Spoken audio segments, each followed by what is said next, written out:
What is up, YouTube? My name is Alex. Welcome back to the Lifting Nomad. I just got back from Colombia. I've been living in Medellin for the last little bit. And of course, I want to give my review of what it's like to live there in 2023. So without further ado, let's get into the video.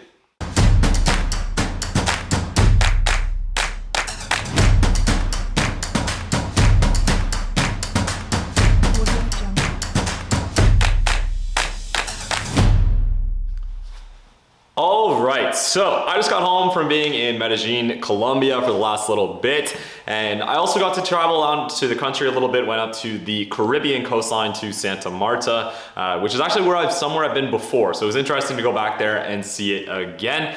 But this time was a little bit different. Last year when I was here in Colombia, as some of you have watched my videos, I was not fluent at all in Spanish. I think I only knew like gracias and por favor. Like it was really, really bad, and I couldn't really communicate with locals, so it was a bit of an interesting experience that I didn't necessarily get to enjoy the most of. So with that said, over the last, I guess, 10 months now, I've been taking Spanish classes with a tutor on Preply. I've been doing Duolingo every single day to help with vocabulary, and then also just being fully immersed in the Latin America culture from Argentina to Peru to Uruguay to Colombia to Mexico. Been really surrounded with Spanish over the last 6 months or so, so it got a lot better, and I was actually able to communicate with locals. I was able to go on dates. I was able to eat in restaurants or cafes or go to the gym and not really rely on like Google Translate or having someone who spoke Spanish, which was really, really cool for me. So now I'm back in Ontario in Canada, and it is cold as balls still, even though it's coming into May. It's still cold up here, which is just remarkable. I don't know how we do it, but that's neither here nor there. So what it's like to live in Colombia in 2023? Well, I would say it is definitely, Medellin was a lot more gentrified than the last time I was here. Like even in the beginning of 2022, we came here when Toronto went back into lockdown, as one of my good friends is Paisa, his family's from Medellin. It was really tough for us living in Toronto, and we weren't able to see our friends. We weren't able to go to the gym, to the barbers, to restaurants. We weren't able to go out. We weren't able to see anyone. And at that time of year in Toronto is extremely, extremely depressing. It is like minus 30, minus 20 Celsius. There's snow everywhere. It's slushy, it's gross, it's cold. The sun rises at 9 a.m. It sets at 4 p.m. It is just depressing. So last year we decided to get out and go down to Colombia for a little while. I started in Bogota. I went to Chapinero, the Salinas where I was staying in the Chapinero neighborhood. Then from there we went to Medellin for a while, also did a weekend in Santa Marta. And my experience last year was pretty good. Like I said, my Spanish wasn't, it was pretty much non-existent. So I had the experience of basically a tourist. Thankfully, my friend spoke, obviously, native fluent Spanish, and he looks Colombian. So we really didn't get too much like targetedness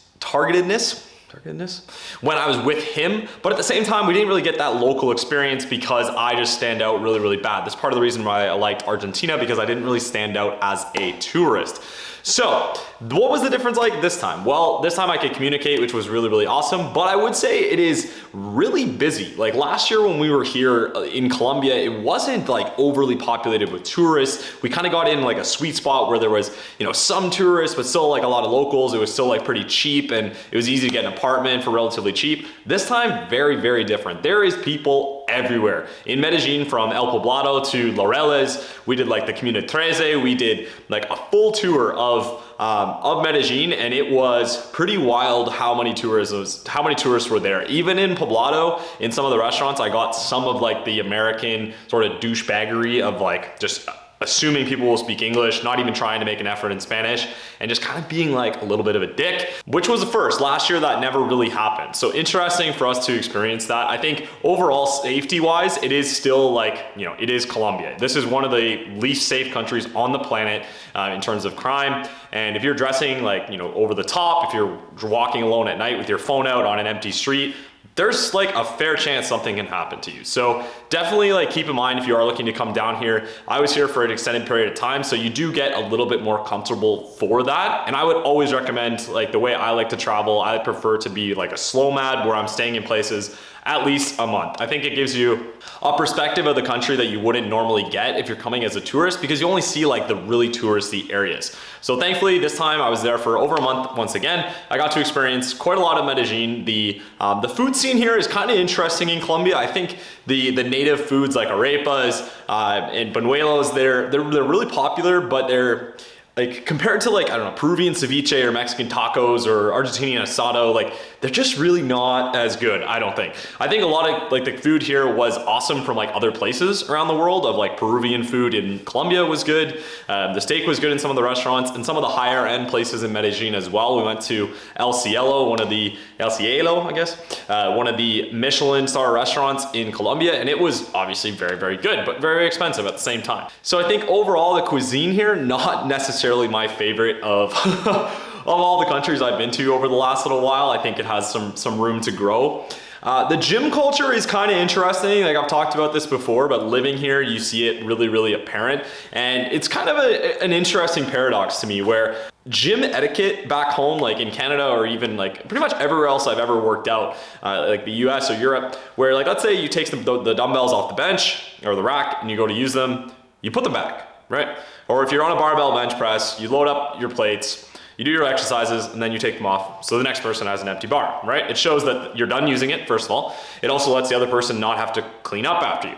Now, interestingly, in Colombia, there is this sort of concept of like primero yo, segundo yo, like me first, me second kind of thing.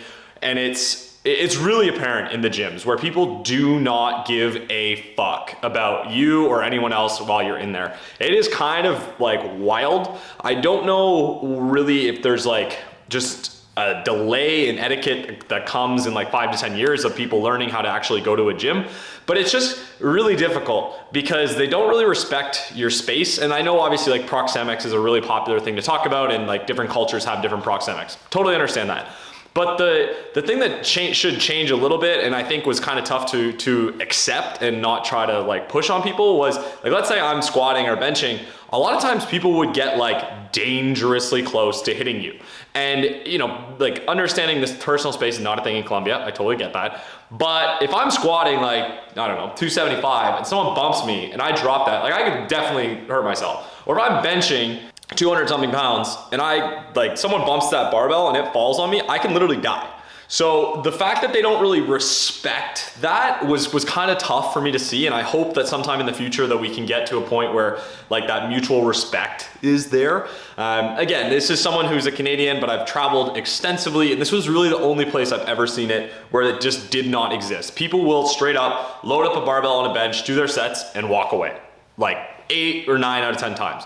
I was one of the few people who would put my weights away. I just can't. I don't know. I grew up in a place where if you make a mess, you clean it up so the next person can enjoy it. That's kind of just the way I've always operated. So I always do it. If I take dumbbells off a rack, I use them, I put them back. So just something to keep in mind. And again, not necessarily complaining, just want to make sure that it's apparent that you know if you are going to go there, it is just a real thing. So gym etiquette, that's an interesting little con for me that I did not really like. I thought it was kind of dangerous. This was at many different types of gyms, not just like one, like I wasn't, just confirmation bias in one place. I went to like 4 or 5 different gyms doing day passes before I committed, and it was pretty much the same in all of them. So just something to be aware of. Now, outside of Medellin, where else did I go? So again, this time I went to Santa Marta on the Caribbean coast, and it was kind of an amazing time, to be honest. So that city is very, very, candidly sketchy. A lot of people would say it's one of the most dangerous places outside of the central area, and especially at night, especially alone.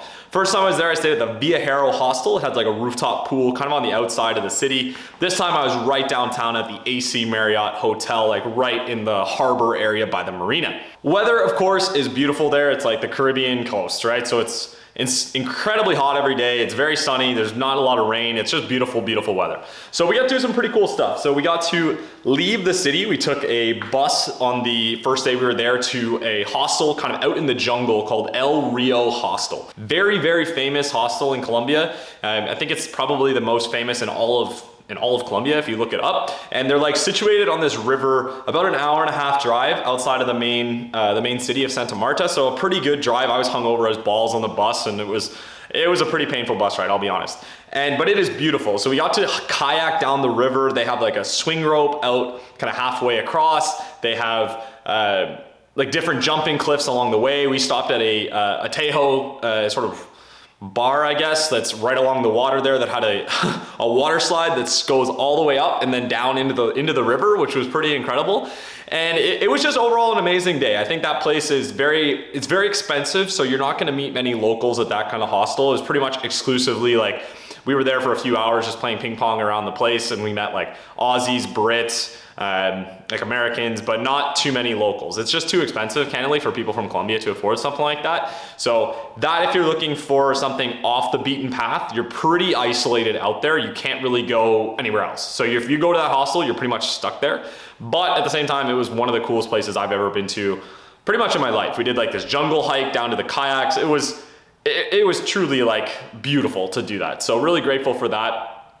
Then we went back to Santa Marta and took a sailboat to Parque Tayrona on the Sunday, which was really, it's beautiful. I've been to Parque Tayrona before, but seeing it from the water was really cool to have the actual visuals of how clear the water is. The beach was incredible, and because you're going like pretty far to kind of an isolated area, wasn't too many people on the beach, just a couple other boats like ours, which was really cool to see. But overall, an amazing time in Santa Marta. I would say it's a good place to go for like a weekend. I wouldn't necessarily want to stay there long term. I think there's better places in the Caribbean where you could have different options. Now the cost, maybe. So cost of living in Colombia, obviously, as someone who's been in Latin America the last 6 months, I would say it's kind of middle of the pack. I still think like obviously Argentina was a little bit cheaper. Colombia definitely cheaper than like Mexico and Uruguay.